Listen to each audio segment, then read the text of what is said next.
Սոսի հեռուստատեսության եթերում լուրեր լրատվական ծրագիրն է, բարև ձեզ։ Հայաստանի Հանրապետության Պաշտպանության նախարարությունը վերահաստատում է, որ ապրիլի 10-ին Կարմիր խաչի միջազգային կոմիտեի և ԵԱԿ գործող նախագահի անձնական ներկայացուցչի գրասենյակի միջնորդությամբ Լեռնային Ղարաբաղի և Ադրբեջանի միջև տեղի է ունեցել ապրիլի 2-ից 5-ը ադրբեջանական կողմի սանձազերծած ագրեսիայի ընթացքում զոհված զինծառայողների դիակների փոխանակում։ Փոխանակման ընթացքում հայկական կողմին են փոխանցվել Լեռնային Ղարաբաղի Հանրապետության Պաշտպանության բանակի զոհված 18 զինծառայողների մարմինները։ Հաշվի առնելով հայկական կողմին փոխանցված մարմինների խոշտանգման և անարգանքի փաստը, որն արձանագրվել է Լեռնային Ղարաբաղի Հանրապետության պատկան մարմինների և Կարմիր խաչի միջազգային կազմակերպության ներկայացուցիչների կողմից, Հայաստանի Հանրապետության Պաշտպանության նախարարությունը հայտարարում է, որ դա հանդիսանում է միջազգային մարդասիրական իրավունքի նորմերի, Լեռնային Ղարաբաղի Հանրապետության ռազմագերիների, պատանների և անհայտ կորածների հարցերով զբաղվող պետական հանձնաժողովի կողմից մատնանշված նորմերի կոպտագույն խախտում։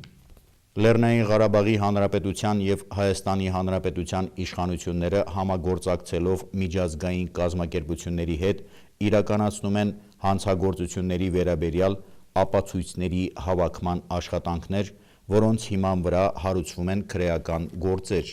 Հայաստանի Հանրապետության Պաշտպանության նախարարությունը պաշտոնապես հայտարարում է նաև, որ բոլոր միջազգային ատյաններում հետևողականորեն բարձրացվելու են Ադրբեջանի կողմից իրականացված միջազգային մարդասիրական զինված հակամարտության, իրավունքի և տարատեսակ կոնվենցիաների խախտումների փաստերը, վերջնանպատակ դնելով Ադրբեջանին նաև իրավական պատասխանատվության ենթարկելու հարցը։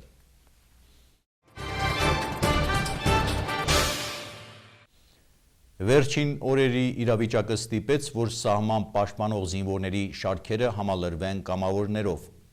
Կապանից նույնպես Արցախյան պատերազմի մասնակիցները տարբեր օրերի խմբերով մեկնեցին ռազմաճակատ։ Նրանցից ոմանք մինչ օրս էլ շարունակում են կատարել իրենց պարտքը, իսկ ահա Ազատամարտ կոմիտեի նախագահը օրերս է վերադարձել, սակայն անհրաժեշտության դեպքում կրկին մեկնելու վճռականությամբ։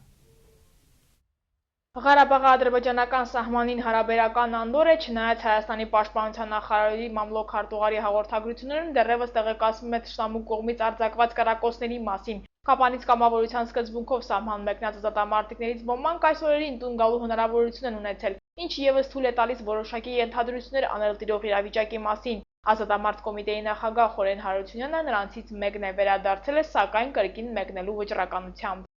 Ամսի 2-ին, երբ որ այդ մարտերը սկսվել են,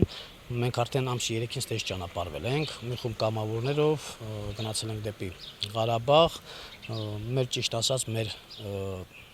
զինվորներին օգնությամբ։ Այս պահին էլ սպասողական դիրքում ենք, հիմա կարող վաղը ասենք, ամեսօ իրիկունը ասեն, միանշանակ նույնիսկ կգնանք դեպի պոստերը։ Ինչպես առաջնագծից վերադարձածներից շատերը, Խորեն Հարությունյանը ևս հպարտ է սահման պահող տղաներով, նրանց խիզախությամբ։ Բնականաբար 18-20 տարեկան երեխեք են, էլի ջայլ երեխեք են, ամենից կարևորն այն, որ երեխաները իրենց մարտական դուխը, ասենք, սենց ասեմ, էլի շատ բարձրացավ։ Այս պահի դրությամբ նրանք եւ տրամադրված են եւ մարտական եւ իրանց դուխը տեղին է, ամենից գլխավոր դա է։ Եղել են զինվորներ, որոնց մասին տեղեկություն չունեին, մենք ու հասանք դեղ, արդեն մեզ այդ հնարավորությունը ունեինք, որ կապվեինք ընտանիքների հետ եւ ասենք, որ երեխեքը նորմալ են, ամեն ինչ նորմալ է։ 92-94 թվականների Արցախյան պատերազմը ևս Ազատամարտ կոմիտեի նախագահի կյանքում հետք է թողել։ Կապանի սահմանամերձ տարածքներից մինչև Հորադից Խորեն Հարությունյանը ևս մասնակցել է թեժ մարտերին։ Իհարկե պատմության կրկնությունը ոչ ոք չի ուզում, ասում է։ Միշտ էլ մենք ասել ենք, որ պատերազմը դեռ չի ավարտվել, պատերազմը շարունակվում է։ Եվ իհարկե այս 20-25 տարիների ընթացքում պատերազմը չի ավարտել եւ պետք է նաեւ մենք գիտակցենք, որ հիմա էլ պատերազմը չի ավարտել։ Հիմա ճիշտ է մի քիչ դադարեցնել են, բայց պետք է մենք հասկանանք այդ ամեն ինչ, որ պատերազմը չի ավարտել եւ մենք ձգտենք բոլորս ամեն ինչ անենք մեր բանակի համար,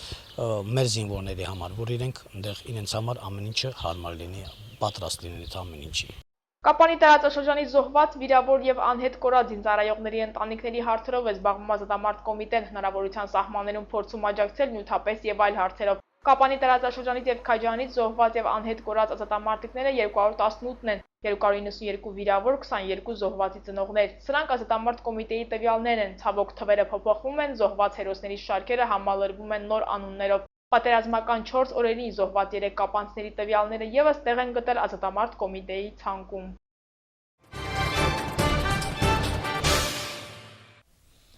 Զանգեզուրի պղնձամոլիբդենային կոմբինատը հաշվի առնելով շրջակա միջավայրի վրա հնարավոր ազդեցությունները մի շարք նախաձեռնություններով է հանդես գալիս։ Կանաչ տարածքների ընդլայնման նպատակով ազդակիր համայնքներում ծառատունկ է իրականացվում, միայն Արծվանիկում եւ Սևաքարում տնկվել է 70 ծառ։ Դպրոցական հողամասում տեղադրված է 600 հատ ձիակասկ, կոնսկի կաշտան, 300 հատ խնձորենի, 600 հատ կատալպա, տիպի ծառատեսակ, 8000 հատ շամշիտ, թփերա տեղադրված եւ թղկի 400 հատ։ Զանգեզուրի պղնձամոլիբդենային կոմբինատի տնկարանի ընդհանուր 5000 քառակուսի մետր մակերեսի մոտ 3000 մետրն է առայժմ զբաղեցված։ Ծառատեսակները պատահական չեն ընտրված։ Այստեղ աճեցվում են այնպիսի ծառատեսակներ, որոնք լայնորեն օգտագործվում են կանաչ տարածքների ընդլայնման ժամանակ։ Բացառապես ձեռքի աշխատանք է պահանջում տնկարանի խնամքը, ասում է Ռաֆիկ Հովհաննիսյանը։ Ոչ մի մեխանիզացիա գոյություն չունի։ Փխրեցման աշխատանքներից բացի այսօր քաղան են կատարում, որը շատ դժվար է, մոտավորապես 3-4 անգամ քաղան ենք անում։ Մարգերում փշատի սերմեր են ցանվում, եթե եղանակը բարենպաստ լինի, 1 ամսից ծիլ կտան։ Նապոլեոն Գևորգյանը խնամքով հողին պահ սերմերը անմիջապես ջրում է, ասում է կարևոր նախապայման է։ Ընդհանրապես կորիզավորները մի քիչ դժվար են, էլի ծիլում։ Սա եթե աշնան դնեիք, հա, կարող է։ Կարող է եւ ծիլի, կարող է եւ չէ։ Բայց հաջորդ բանում անպայման ծիլելու է։ Ձեռնարկությունը կարևորելով շրջակա միջավայրի վրա հնարավոր ազդեցությունները բնապահպանական մի շարք նախաձեռնություններով է հանդես գալիս։ Այս անգամ ազդակիր համայնքներում կոմբինատը մեծածավալ ծառատնկման աշխատանքներ է իրականացնում։ Ծառատեսակները հենց նույն տնկարանից են բերվել։ Կանաչապատման համար լավագույն տեսակները, լավագույն։ Ինչպես ճիշտ ընկել ծառը, ինչպես խնամել, ամեն մի մանրուք կարևոր է ծառի հետագա կյանքի համար։ Որպեսզի որոշակի ժամանակ հետո ծառը չչորանա, Խուստու բնապահպանական կազմակերպության նախագահ Վլադիկ Մարտիրոսյանը հանգամանորեն ուղղորդում է աշակերտներին, կոմբինատի բնապահպանության բաժնի աշխատակիցներին։ Նախ փոսը փորելուց բոլորս էլ գիտենք, որ վերևի շերտը հողի հումուսով ամենահարուստ շերտն է։ Այդ հողի շերտը առանձին են դնում, որ լցնեն անմիջապես արմատների վրա։ Մյուս տակի շերտը առանձին են դնում, որ գլցնեն դրա վրա։ Ծառը պետք է տնկվի ուղղաձիգ, վերտիկալն է, ուղղաձիգ պետք է լինի։ Տնկելու ենք, մի քիչ ամրացնենք եւ անպայման 1-2 վեդրո ջուր լցնենք տակը։ Ինչու շատ խոր, որովհետեւ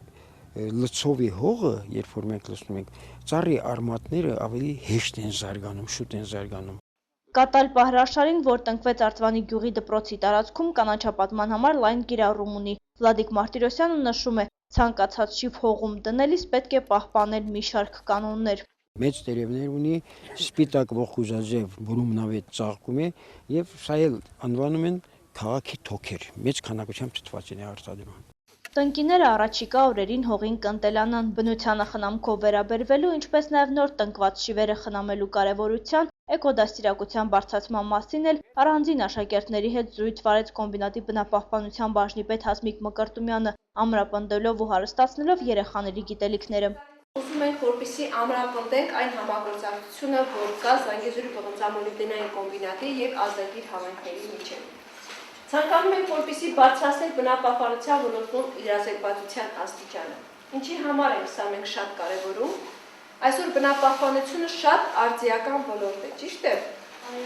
Այսօր ամեն տեղ ամենուրեք խոսվում է շրջակա միջավայրի պահպանության մասին։ Ամեն տեղ խոսվում է մարդ շրջակա միջավայր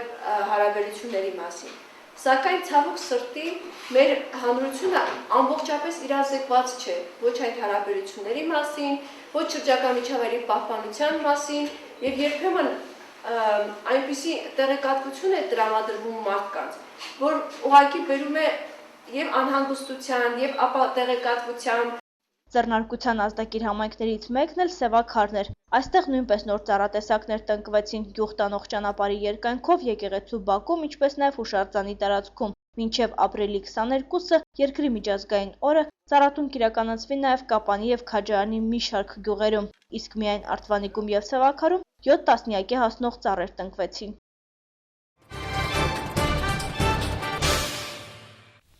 Ֆուտբոլասերների համար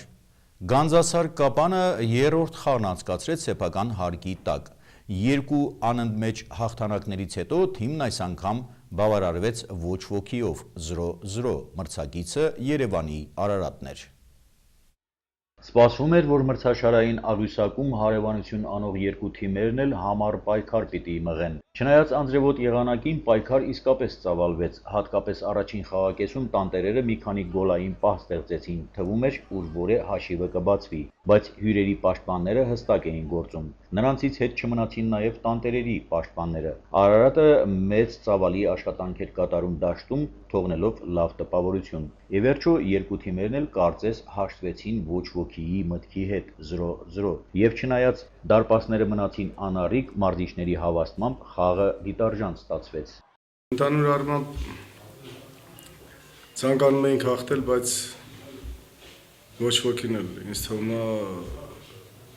Գանձասարի դաշտում, որը վերելքի վրա էր երկու խաղ հաղթել էր, հետաքրքիր խաղ էր, ագրեսիվ ֆուտբոլ էր գնում, մեծ պայքար, ճիշտ է, պայքարը ավելի շատ էր, քան ասենք տեխնիկական գործողությունները, բայց պահերով երկու թիմերն էլ կարողացան շատ սուր հակագրողներ կազմակերպել։ 0-0 խաղացինք, բայց ես գոհ եմ մեր թիմի աշխատանքից եւ խաղից։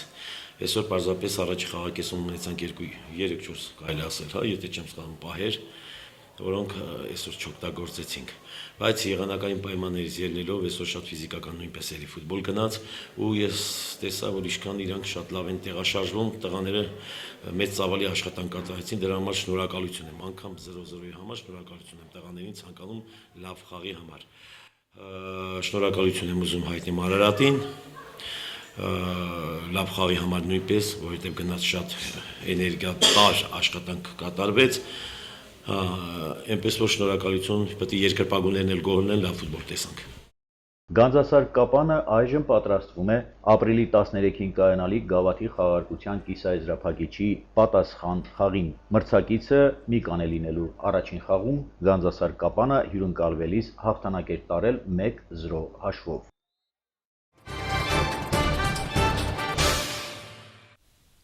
Առնվազն 260 մարդ է տուժել հունա-մակեդոնական սահմանի մոտ տեղի ունեցած բախման արդյունքում։ Թուրքիայի իշխանությունները պահանջում են քրեական հետապնդման ենթարկել գերմանական ալիքներից մեկի հեռուստահաղորդավարին Ռեջեփ Թայիփ Էրդողանի հասցեին հնչեցրած սկեթչի համար։ Թողարկման միջազգային լուրերը։ Առնվազն 260 մարդ է տուժել հունա-մակեդոնական սահմանի մոտ տեղի ունեցած բախման արդյունքում։ Նախկին Հարավսլավիայի պետություն Մակեդոնիայի իշխանությունների տվյալներով ճամբարում ապրող փախստականների խումբը փորձել է ճեղքել անցնել սահմանի արգելապատնեշների միջով։ Մակեդոնիայի ոստիկանությունը կիրառել է արցունքաբեր գազ։ Հունաստանի իշխանությունները մեղադրել են հարևաններին ուժի անհամաչափ կիրառման համար։ Ինչպես հաղորդել է տեղական մամուլը, մոտ 100 ներգաղթյալներ փորձել են ճեղքել անցնել մակեդոնական կողմ եւ ոստիկանների վրա քարեր են նետել։ Պատճառը սահմանը բացելու մասին լուրերն էին։ Մի քանի փախստականներ իրենց վրա բանակցություններ վարելու լիազորություններ են վերցրել։ Ընդհանուր առմամբ ավելի քան 11000 փախստականներ են կուտակվել ճամբարում, պահանջելով թույլ տալ իրենց շարժվել առաջ Գերմանիա, բայց բալկանյան ուղին փակ է։ Թուրքիայի իշխանությունները պահանջում են քրեական հետապնդման ենթարկել գերմանական ZDF ալիքի հեռուստահաղորդավար Յան Բյոներմանին վերջինիս Թուրքիայի նախագահ Ռեջեփ Թայիփ Էրդողանի հասցեին հնչեցրած սկեթչի համար։ Վերջին շրջանում սա առաջին դեպքը չէ, որ Թուրքիայի առաջնորդը դառնում է գերմանական սատիրայի թիրախ։ Բայց ինչպես կարծում են շատ գերմանացիներ, երգիծաբանն այս անգամ չափն անցել է եւ նրա քննադատությունը Էրդողանի հանդեպ հավասարազոր է անձնական վիրավորանքի։ Գերմանիայի իշխանությունների լարվածությունը թուլացնելու փորձը առայժմ ոչնչի չի հանգեցրել, չնայած Բյոներմանի ծրագիրը առաջին ցուցադրումից 2 օր անց եթերից հանվել է։ Անկարայում վճռականորեն են տրամադրված եւ պահանջում են պատժել հեռուստահաղորդավարին։ Բուն Գերմանիայում մոտ 20 մարդ բողոք է ներկայացրել իրավապահ մարմիններին երգիծաբանին պատասխանատվության ենթարկելու պահանջով։ Թուրքիայի եւ Բուն Գերմանիայի խոշոր քաղաքներում տեղի են ունեցել բողոքի զանգվածային ցույցեր։ Գերմանական քաղաքներում դրանց մասնակցել են թուրքեր եւ քրդեր։ Առաջինները սատարում են Անկարային, երկրորդները դեմ են հանդես գալիս։